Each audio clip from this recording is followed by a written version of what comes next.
Good morning, y'all. Good morning. Happy Friday. Well, it's morning now. Hopefully I can post this soon, but it probably won't be morning when I post it. I just wanted to come on and say, you guys, I am so joyful today. I feel like I'm being back to myself. I feel like I am finally being appreciative of all the wonderful things that God is doing in my life. I feel good. I'm not going to judge myself. I'm going to treat myself kindly. But I kind of feel like I've been behaving like a little bit of a brat lately. But God still loves me. He still loves me. I'm his brat.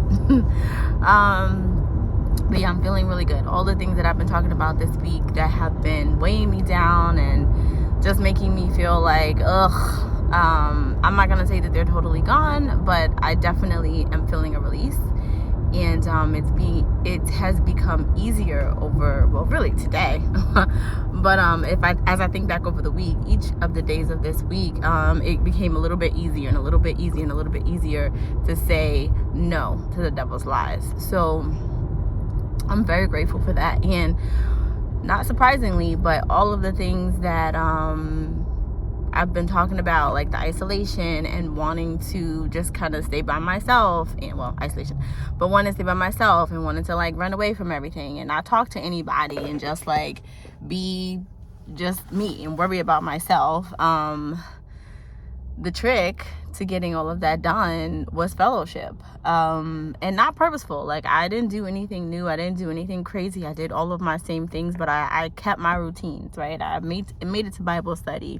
I made it to practice at church. I made it to all my meetings this week. I tried my best to answer every text.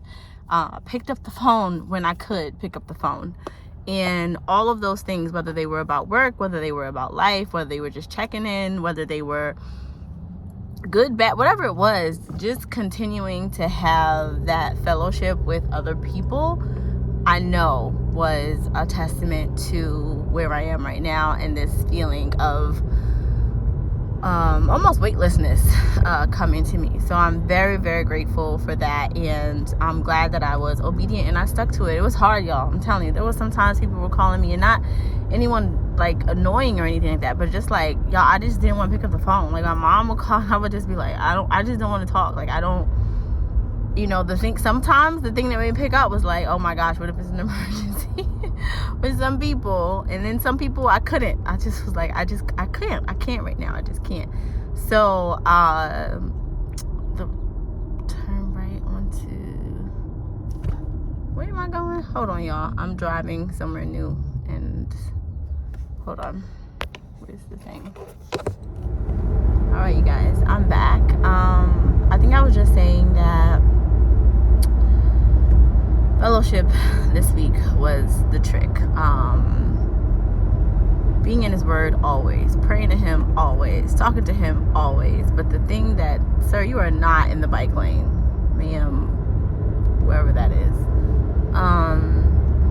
All of those things were so important this week, and I'm so grateful to have had time and had a chance to fellowship and have had those opportunities. Some of us don't. Some of us are literally isolated. Some of us are literally alone. And I'm thankful this week that I was not alone. And I'm thankful to all the people who had no idea what was going on with me, had no idea how I was feeling inside. Or maybe they did, but didn't let on. But they still made a chance for me. They made a space for me. And it's something that I can't necessarily thank everybody for. I have in my own ways, but that's a prayer. That's a praise report. That is a thank you prayer to God, because one of the questions actually that came up in my church Bible study this week, we had a discussion with my kids at our table, and they had a question of, well, how, on one hand we are taught don't trust in man, but on the other hand we're taught that the body, the church body, the people, our brothers and sisters,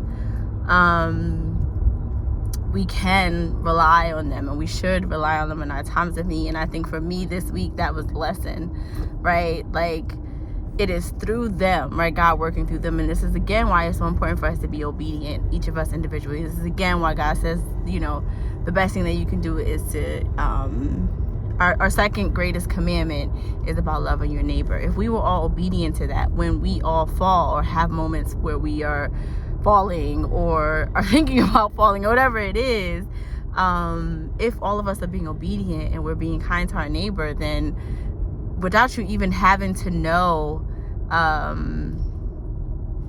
what's happening with someone, without you even having to know what's going on with them. Wow, this is a testimony, y'all.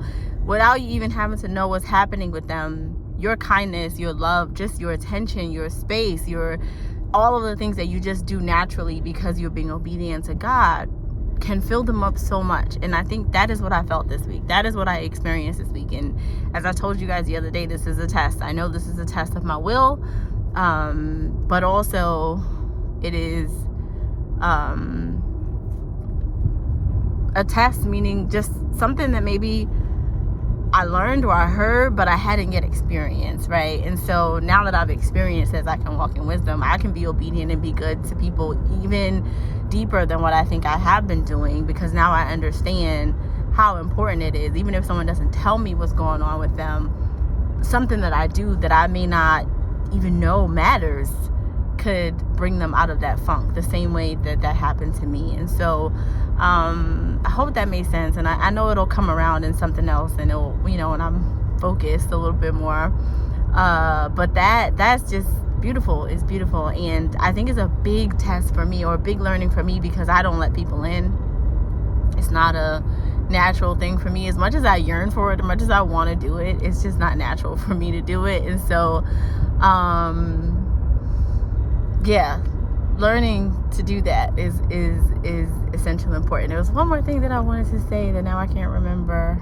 Turn left onto Moose Lodge.